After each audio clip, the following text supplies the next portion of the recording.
twongeye turatomboye bana b'Imana kuba tugira ubuntu na Nyagasani akaba duhamagaye ku izina ry'Imana Data na Mwana na Roho Mutagatifu, amen.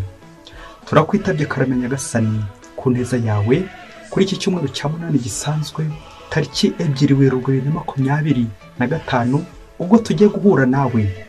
Turaje kugira ngo twakire maze tubeshweho nawe. Ahantu tugiye guhura n'Imana uce bugufi twakira ugushaka kw'Imana. Isomo rya mbere ni iryo mu gitabo cya Siraki umutwe wa 27 umurongo wa 4 kugeza ku wa 7.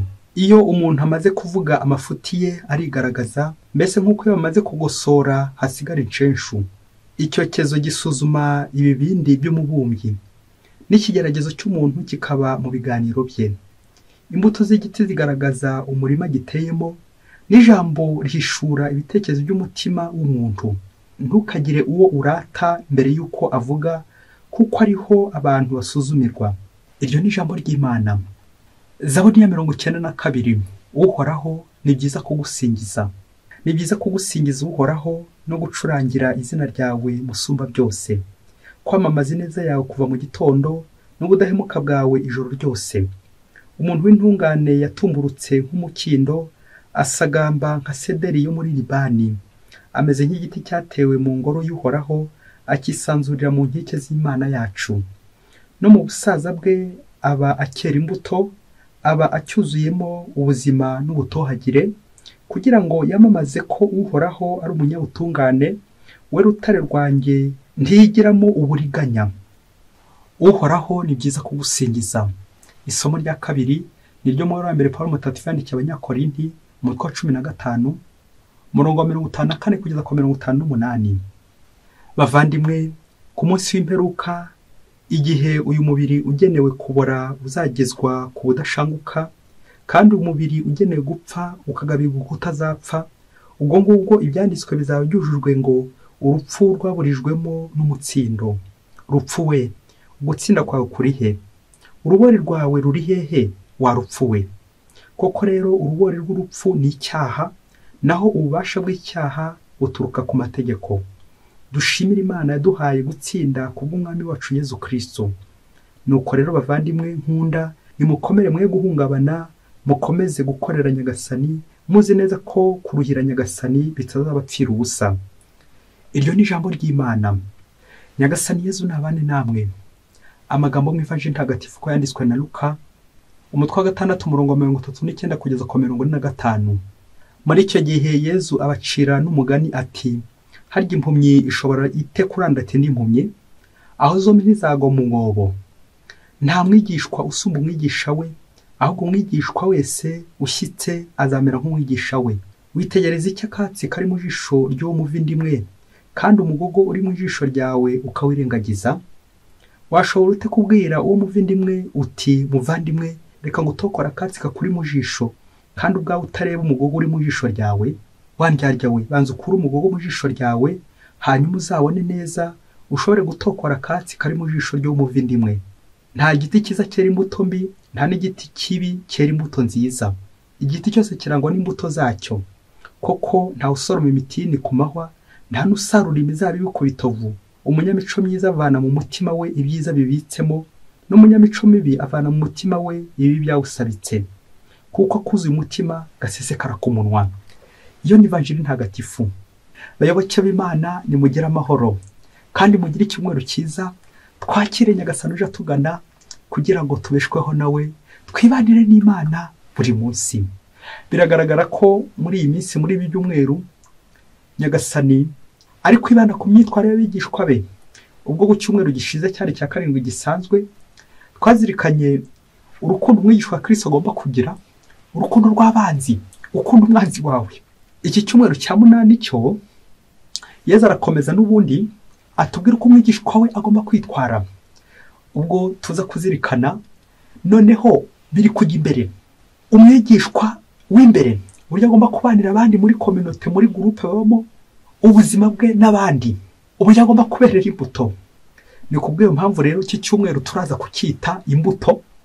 Ingingo remezo yacu kaza kuba kwera imbuto, kwerera abandi imbuto. Ubundi ikimenyetso cy'uko wahuye n'Imana nta kindi ni uko uzabona Imana hanyuma ukajya kuyereka abandi. Wahuye n'Imana uyereke abandi. Ikimenyetso cy'uko wasenze ntabwo ari uko wavuze ndakuramutsa Mariya nyinshi, ntabwo ari uko wagiye mu misa, ntabwo ari uko wateranya n'abandi bagakubona, ahubwo ni uguhinduka, guhinduka neza. Wa muhanga wavuze ati niba isengesho ryawe ritaguhindura, wowe hindura uburyo ukora mu isengesho. Niba uva mu misa ukaba gusenga ariko ugataha uri gutongana, ugataha uri kuvuga nabi, ugataha ugahitira mu ngeso mbi, ni uko utasenze. Kuko iyo ukiza kuba wasenze wari gukomeza urwana na rwa rugamba, za ngeso ugakomeza ukarwana nazo mpaka nawe uri kwera imbuto nziza. Iki cyumweru buri wese aze gutaha ari kwera imbuto nziza, dore ko turi mu ntangiriro z'ukwezi. Ukwezi kwahariwe kuzirikana kuri Yozefu udahemuka. Nawe imbuto zawe zizabe imbuto z'ubunyangamugayo, imbuto zo kudahemuka, imbuto zo kugira ubutungane nk'ubwa Yozefu. Ngwifurije rero ukwezi kwiza kuzagufasha nawe kuko kurangamira Nyagasani ndetse no kwitwara neza, werera abandi imbuto. Ese umugabo umwereza izihe mbuto, umugore umwereza izihe mbuto, umubyeyi wa mwana umwereza izihe mbuto? Cyane ko twese ngo turi abakristo da, twese turasenga. Koko isengesho ryacu rigira icyo rimarira abandi. Za mbuto z'isengesho rero niba zidahari, umenye ko nta masengesho yawe, umenye ko udasenga. Ushobora kubona univugira amasengesho, ahubwo se byakumara icyo kwirirwa uvuga amasengesho udasenga. Kwerera abandi imbuto nziza. Amasomo cyane yagarutsemo amagambo abiri akomeye, igiti ndetse n'imbuto. Rero tumeze nk'ibiti twese, ariko se byakumara iki niba uri igiti ariko gitera imbuto? Hari n'ibiti nanone byera imbuto zisharira zitari nziza. Imbuto nziza, kwerera abandi imbuto nziza. Isomo rya mbere twazirikanye ryo mu gitabo cya Mwene Siraki, naryo riratwerekeza kuri icyo giti ndetse n'imbuto. Za mbuto zigomba kuba nziza, tukarushaho kugira ubushishozi mu byo dukora. Abantu tubana, abo tuvugana, ibyo dukora byose bikamuri mu bushishozi, kugira ngo twerere abandi imbuto nziza. Na Zaburi uyu munsi yabigarutseho, ivuga ko umuntu w'intungane nyine ameze nk'igiti cyatewe uruhande rw'ingoro y'Uhoraho. Ni wa muntu nyine uri kumwe n'Imana, wera imbuto nyinshi kandi nziza. Ni wa muntu wabonye Imana hanyuma akabona na mugenzi we. Birerekeza ku isomo rya kabiri, aho umuntu nawe utera imbuto ameze nk'uwapfuye. Imbuto mbi ni icyaha. Yezu Kristo arifuza ko twava mu cyaha maze tugatsinda umutsindo ku rupfu. Nuko Pawulo uyu munsi akadukomeza kutinubira ibyo dukora byose bikaba ari ugukorera Nyagasani, tukera imbuto kubera Imana dukorera. Niba nsenga koko, niba mpura n'Imana, nta kabuza ubuzima bwanjye buzabigaragaza. Uko uhura n'Imana, uko usenga, ntabwo ari ngombwa kubivuga, ahubwo ubwabyo birigaragaza. Na niyo mpamvu tutagomba kudohoka maze tukarangamira Nyagasani. Ivanjiri uno munsi nayo turumva impanuro za Yezu, ari kugana iwacu Mungu uko tubanye n'abavandimwe. Ese werera imbuto abavandimwe? Hari igihe dushaka ko abandi batwerera imbuto, ariko twebwe tukababera ibigusha. Hari igihe dushaka ko abandi ari bo gusa baza kwera imbuto, nuko amakosa tukahera abandi nibo mafuti, abandi nibo baduhemukira. Ese wowe ujya wireba, umariye icyo abandi? Ubundi nka sosiyo turimo, kiliziya urimo, umuryango remezo ubamo, urugo ubamo, ubundi ubamariye iki? Ujya wongera ibibazo uti harya ubu mariye iki ababyeyi banjye, mariye iki abana banjye, mariye iki umuryango ntuyemo, mariye iki kiliziya, mariye iki igihugu? Nubona icyo umaze, jya uvuga uti koko ndi kwera imbuto. Uharanire ko wakwera imbuto. Yezu muri ino vanjiri yatambukije imigani igera muri 4. Hari igihe wasanga utayikurikiye, ngiye kongera kuyikwibutsa kugira ngo urebe ukuntu nawe werera abandi imbuto.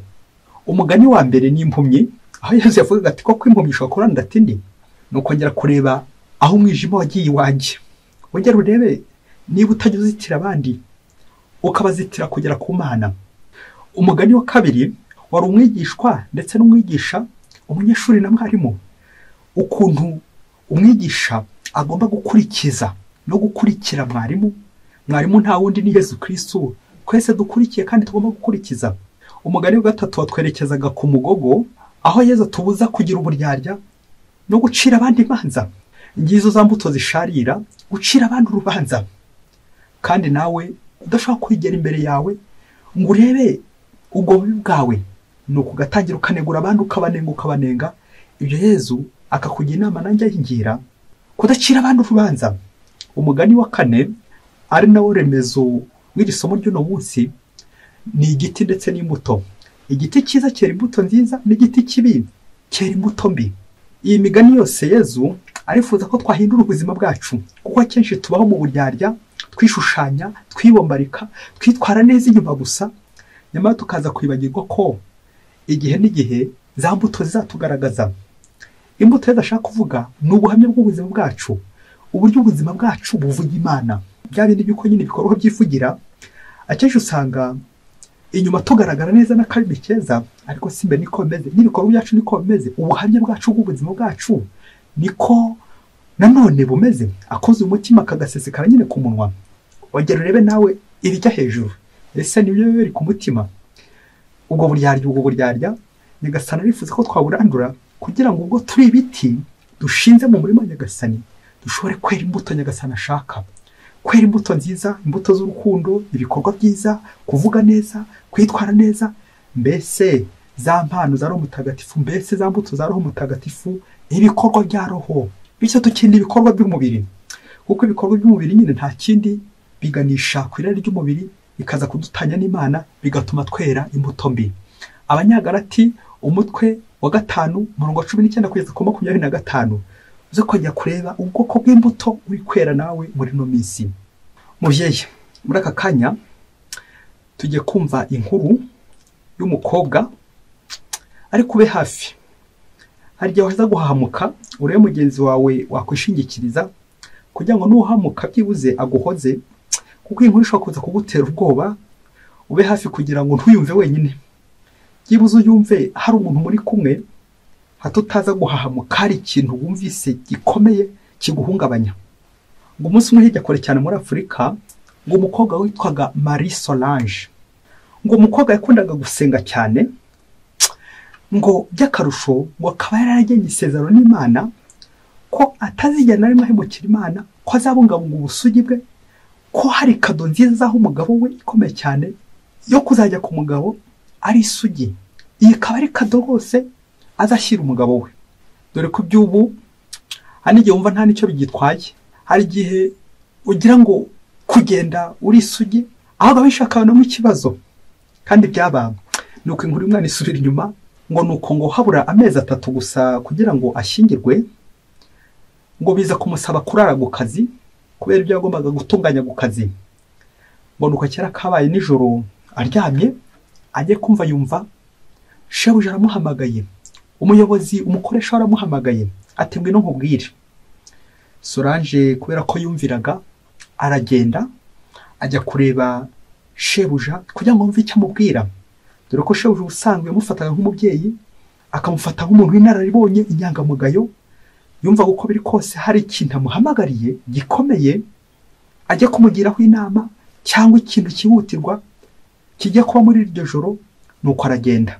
Uko biri kose Marie Solange yibwiraga ati birashoboka ko databuja hari urugendo agiye kugira, wenda akaba agiye kumbwira uburyo agiye kuntegurira ubukwe, cyangwa bishoboke ko iminsi yegereje y'ubukwe agiye kuntwerera, mbese akanambwira uko ubukwe bugiye kugenda. Nuko Solange amaze kugera mu biro bya shebuja muri office ariho yari amutumiye, aricara kugira ngo yumve nyirizina ijambo nyamukuru yateguriwe na shebuja. Nuko Solange ngo aratungurwa, kandi atekereza byamutunguye. Ngo muri iryo joro hafi saa 6 z'ijoro, ngo shebuja atangira kumubwira ngo baryamane cyangwa sezere ku kazi cyangwa ubukwe abwice. Nuko Marie Solange atangira gutekereza, atangira gukoma ku gatima kuri rya sezerano, koko imyaka yose 30 maze mbungabunga ubusugi bwanjye, koko bugiye gutakara akanya, nzajyana iki ku mugabo koko? Marie Solange atangira agira ubwoba bukomeye cyane, nibwo atangiye kurira, akomeza kubunza imitima ati koko ndyamana na databuja koko? Rimwe agakomeza atekereza uko ari gukomeza mwangira muhakanira, yibaza ati koko ndamutse mvugije induru ubu databuja sinabamusebeje, sinamukojeje isoni? Ndamutse mvugije induru wasanga hari abashobora kuza kumfata ati wageze hano ute?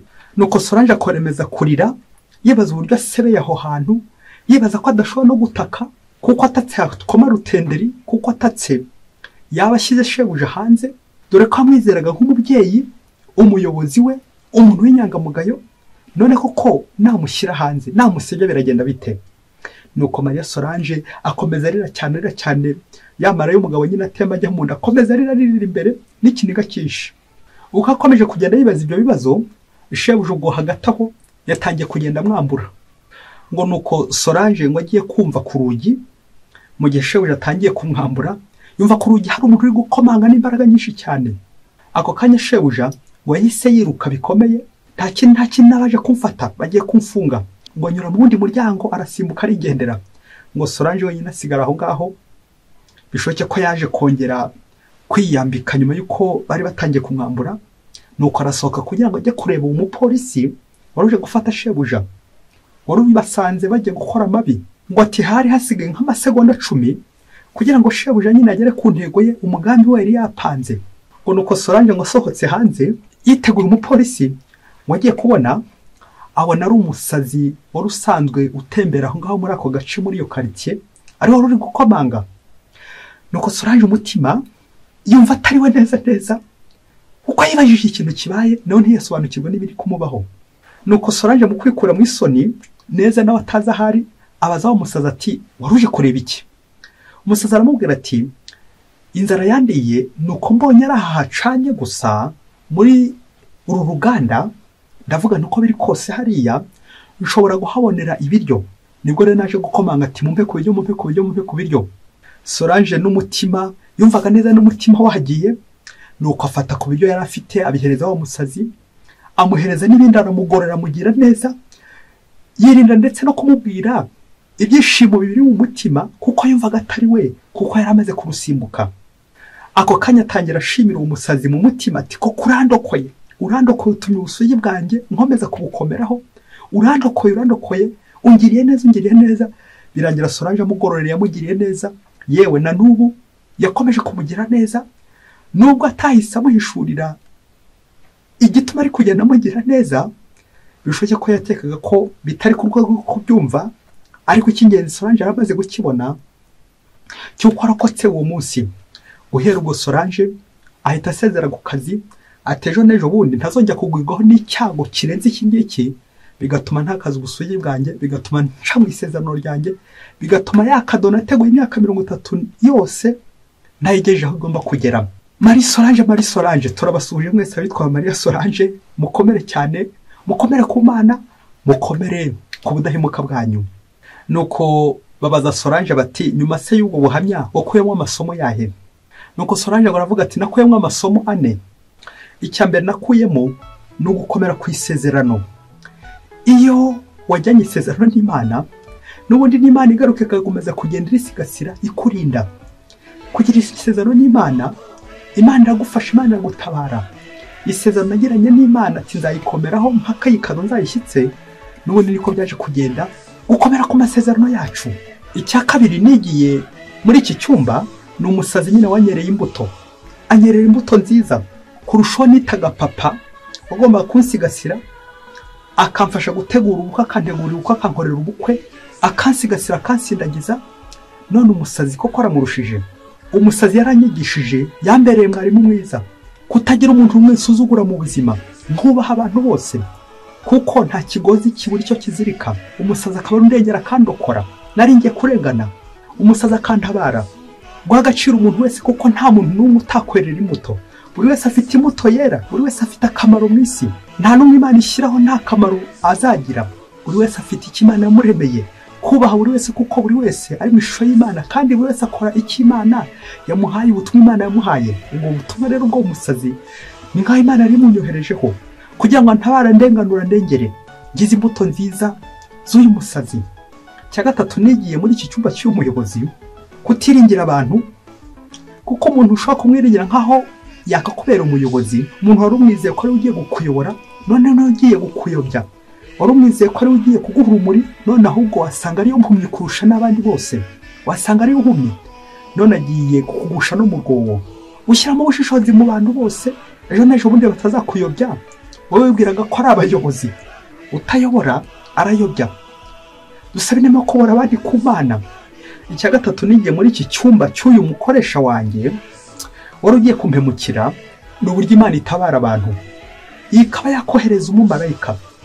Imana ikaza mu ishusho y'umusazi, Imana ishobora kuza mu ishusho y'umwana, Imana ishobora kuza mu ishusho y'umuntu utakekaga. Ngubu nakomeje kwibaza ngo uyu musazi koko yanyuzehe muri iri joro, ko ibipangu byose byari bifunze, ko twari twafunze twashyizemo imfunguzo hose, uyu musazi yanyuze he? Imana ntiburira uko yigenza, ntibura aho inyura. Imana itashobora kubura aho inyura, ikohereza abana bayo kugira ngo batabara abandi, ikohereza umumarayika wayo kugira ngo ugirire abana bayo neza. Iyo Mana nayizamurira ukuboko nkayishimira nkayisingiza kuko yandokoye yarantabaye, none ubuzima bwanjye bwasubiranye itoto muri Kristo. Bayoboke b'Imana, nimugire icyumweru cyiza. Mwese Imana ibahe umugisha. Imana Data n'Umwana na Roho Mutagatifu. Amen. Padiri Masumbuko Ladislas wa Diyosezi ya Cyangugu.